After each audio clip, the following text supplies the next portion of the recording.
Those stories tonight, July 21st, 1995, after this brief message. This is a commercial for cheese. Time for a snack. There's Wranglers, Eagles, Aqua Dreads, and Weather Handlers. Sale ends July 29th at Sears Auto Center. Okay, get ready to get good and angry. It seems that word is spreading south of the border that Uncle Sam has deep pockets. And if you play your cards right, you can stick your hand in and help yourself, even if you don't live here. You might find that hard to believe. We certainly did, until we visited a small but surprisingly popular border town. As John Stossel discovered, the streets of America may be paved with gold, but when did we decide to give it away? Yuma Valley, Arizona. It's another one of those growth areas in the American Southwest. There's lots of work here, especially in agriculture. In the winter, they call this the lettuce capital of the world. Now it's the melons that are in season. At the southern tip of the valley, right next to Mexico, is the little town of San Luis. The town appears to be a big success story. Population's doubled over the past decade, and business is thriving. It looks like another Sunbelt boomtown.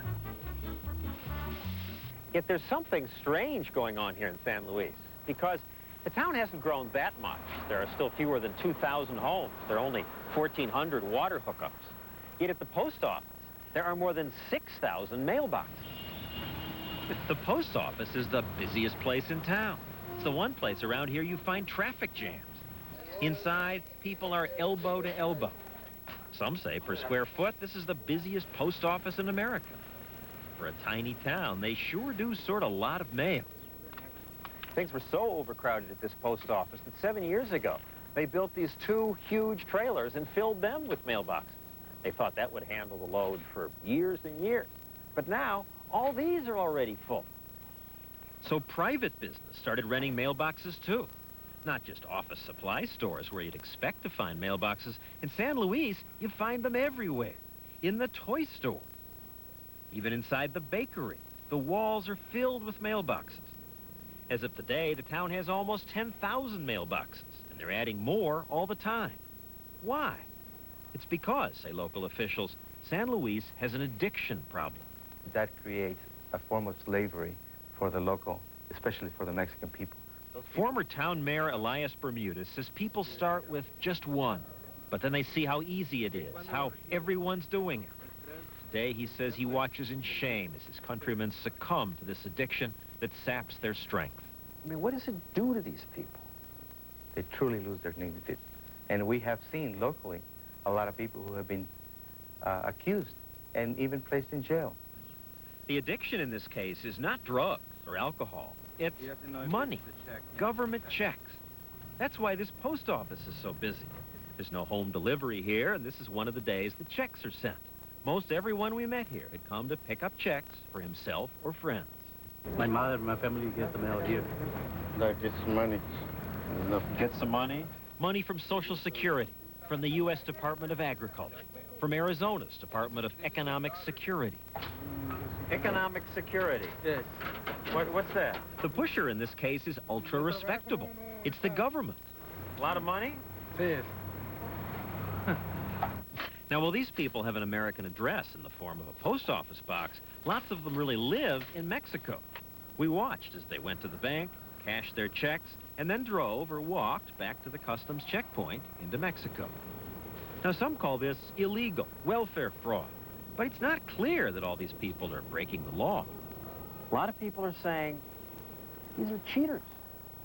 Bunch of Mexicans coming, breaking American law, ripping America off. Not true. They are being allowed to take advantage of the social assistance program.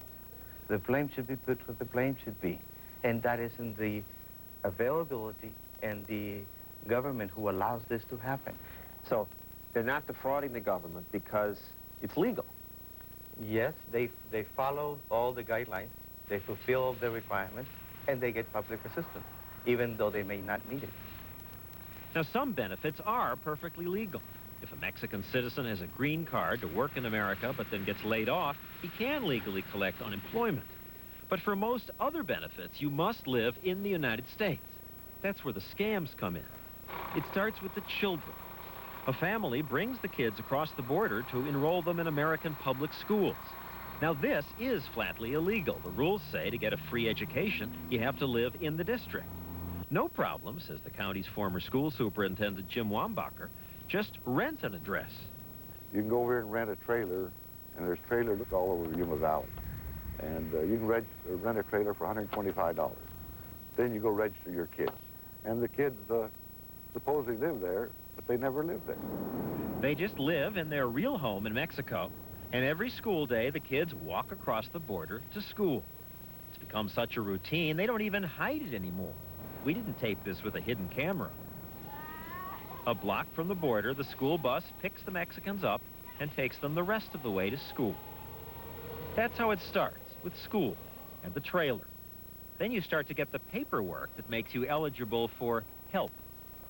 Rent the trailer for several $100s a month, get the electric bill, and they're home free. That's correct. That's the Established residency here. That's turns on the faucet and the money flows then. Well, that's to begin with, you know. Then after a little while, they might be able to get the rent money, too. That's from the government's rental assistance program.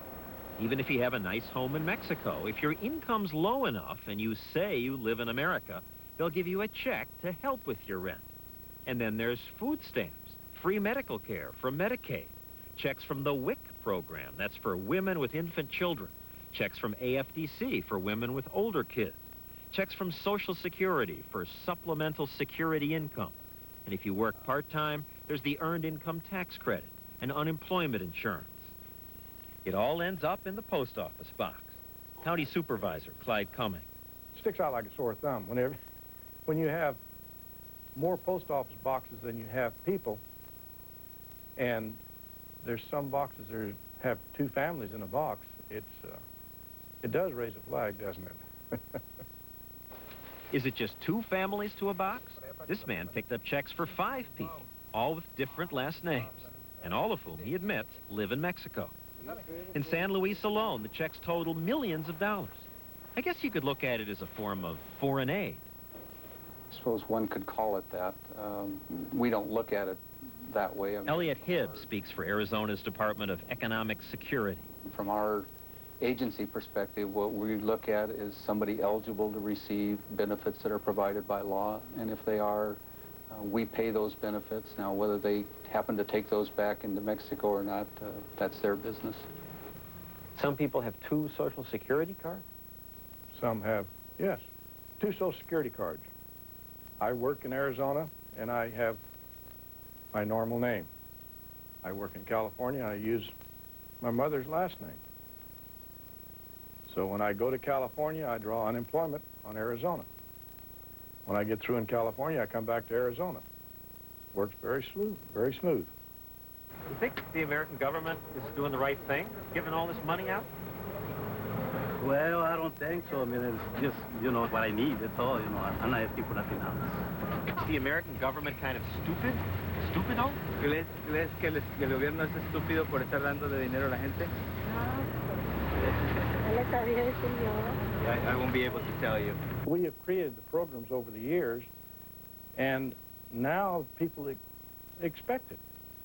And if I lived in Mexico, if I was a green carder living in Mexico, I would work the system as hard as anybody else in town, because it's there. It does seem kind of unfair to blame the Mexicans. After all, what would you do if you were poor, living in a poor town, and you heard that your neighbors, by going to the town right next door, could get free stuff? That officials of that town were actually encouraging them to fill out forms to get the free stuff. Wouldn't you do it? Wouldn't you feel like a fool if you didn't? It's just like if you in your house have your furniture out in the parking lot or in the garage where people can see it, and don't expect somebody to come and take it away from you. It's just inviting people to come in and take advantage of you, and then blaming them for doing it. Now, you might think that the social service agencies would be fighting to put the brakes